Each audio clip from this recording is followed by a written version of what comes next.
Good evening, everyone. I want to talk about sharing your dreams and desires today, and especially why that is so important.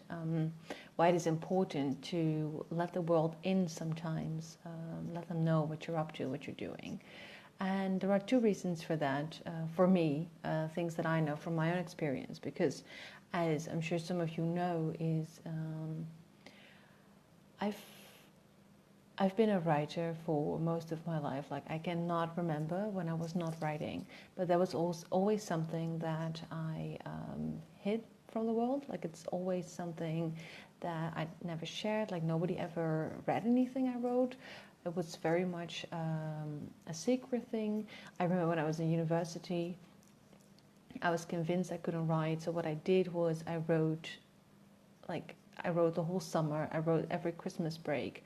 I wrote words and words and words, like tons. And then as soon as semester started again, the project got locked away. I was no longer a writer. I was a researcher of literature. So I was researching other people's writing. And then the next break came around and I was at it again, like writing. And it wasn't until I finally admitted to a friend, when she was also admitting to me that she was working on a novel, that we both shared our work with each other, commented on it, and that's the moment that both of us started to take ourselves seriously. And that's actually when I finally finished a first draft of a manuscript, because now I had someone who knew what I was doing, and who wanted to know where the story ended. So I also had someone to finish it for. So this is the two points I want to make is, first of all, I want you to share what you're up to, what you're dreaming, what your desires are, what your plans are. First of all, there is, of course, this sense of accountability. The moment you tell someone, okay, this is what I'm doing. By the end of this year, I want to have this manuscript finished, for example. Or it could even be less. Like, you could just say, I'm writing a book. And just knowing someone out there knows there and could ask you, how's the book doing? That might give you just like the little push you need to actually prioritize your writing, sit down, maybe not every day, very much depends on your own rhythm, your own schedule, but at least, keep at it, keep doing it whenever you can. So that's what I had. Like, we met every 6 weeks and we swapped work, and then we critiqued each other's work. And that's when I was like, I need to finish this.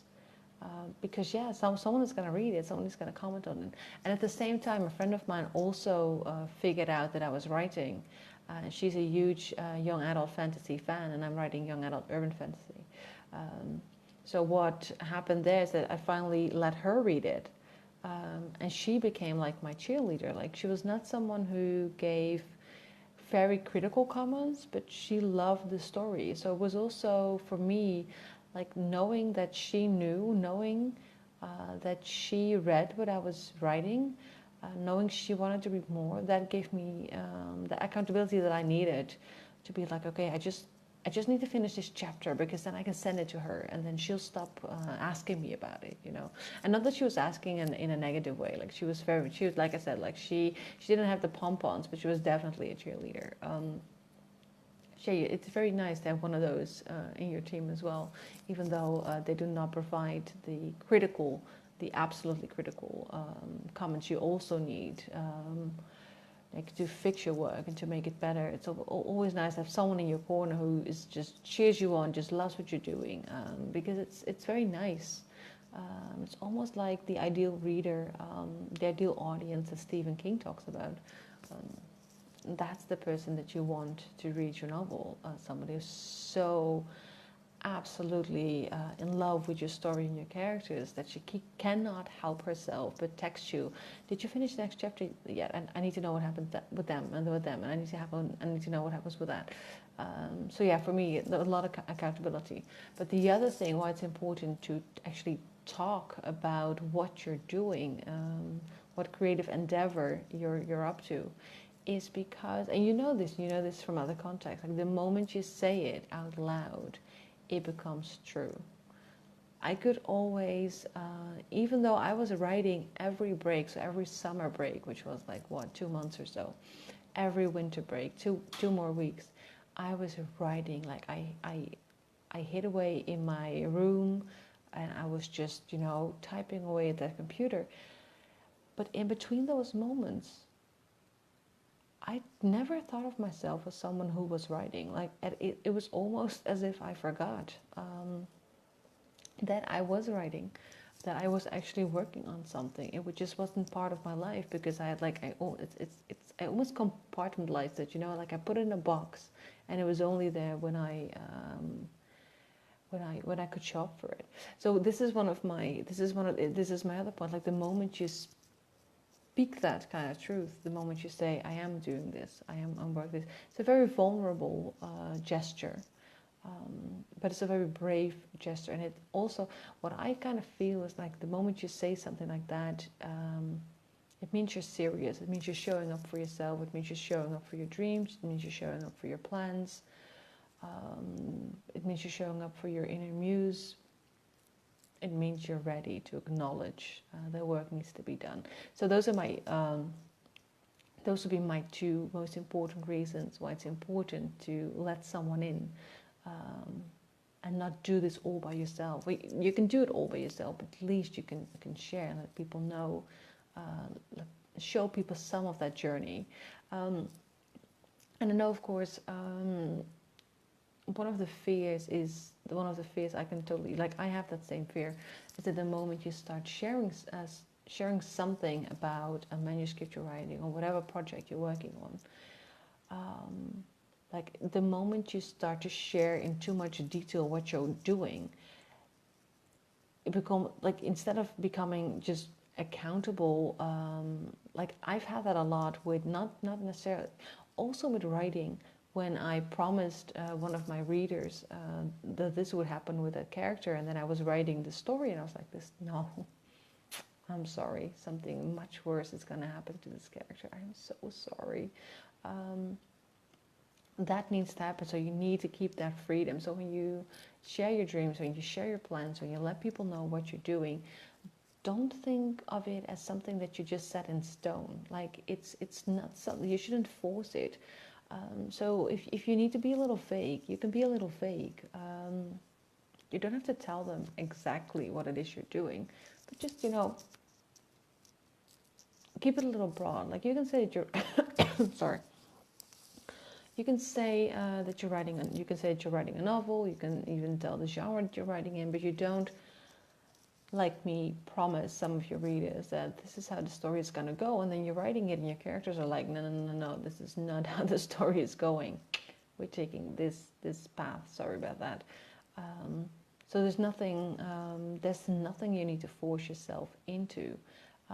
And even if you do have a very clear picture of what you want to do in terms of whether that's a writing project or another project, and you could just share that with someone, this is how you envision this. It's okay if once you're in it, it starts to change. It's a little different. That's okay. There's nothing wrong with that as well. So don't tell yourself it's set in stone the moment you open your mouth and it's real. It doesn't mean that is the final form. It's a work in progress. So don't use that as an excuse not to share what you're working on. I do that sometimes when I'm thinking about a new, and this is not necessarily writing related, but as you know, I'm doing loads of stuff all the time in all the places. But yeah, I have that sometimes. Sometimes I keep something to myself too long, and I've missed a window of opportunity to talk to someone who I can bounce ideas off from. Which could have inspired me, could have made the project easier, because if I have to you don't have to figure everything out by yourself. It's very nice to have a sounding board. Sometimes I've shared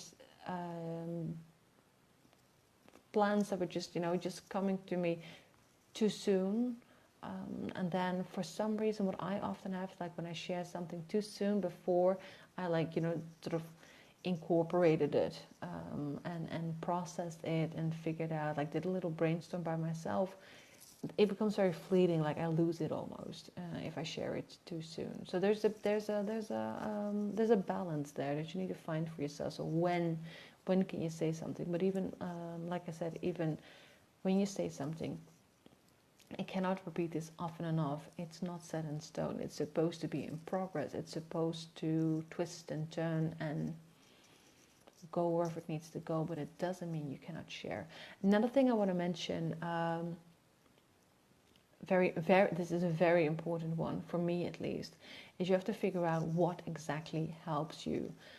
Because for some people, the more people who know what they're working on, the better that works for them. Because the more people who know what they're working on, the more accountable they feel, and the more energy and effort they will put into finishing the actual product. That goes for some people. For other people, it goes slightly different. The more people who know what they're working on, the more pressure they will feel and the more paralyzed they get. So you have to figure out for yourself what kind of person you are. Do you need like 1 or 2 confidants who you can just share with, like I'm writing this novel, I'm working on this project, I'm doing this series of short stories, and I want to make a collection? Is that something that you shout off the rooftops, because the more the merrier, and the more people who can cheer you on or ask you about it, the better you function? Or do you need to look closely at the people in your environment and go like, okay, so who can I tell this to? Like, who's gonna give me the support that I need, but not the pressure that will make me want to hide, and that will stop me from being productive, actually. So this is something you have to figure out for yourself. Like, what kind of person are you? I'm the I would say I need a few people. I have a few different people who I use as sounding boards, very much depending on the project, obviously. But yeah, for my writing, yeah, I also have a few people. But if I tell too many people about a project before it's completely clear in my head what it's going to do, what it's going to be like, I get the paralyzing. Like nothing comes, like nothing. It just stops. Like my inspiration goes, my intuition just goes on a lockdown. So for me, it's very important just to find the balance. And it's the same. Like I said, you have to figure this one out for yourself. Do you need like an army of people who know what you're up to, just so you keep going? Or do you need that 1 or 2 good friends, maybe a sibling, maybe someone, maybe even someone from work? Sometimes it's better actually to do this with someone who's not that close to you, because it's easier to talk about it. So that's also a very personal thing, and you have to figure this one out for yourself. But do it. Share your dreams, share your plans, share your desires. You don't have to be absolutely concrete about them at all, but let people know what you're doing. Dare to take that step.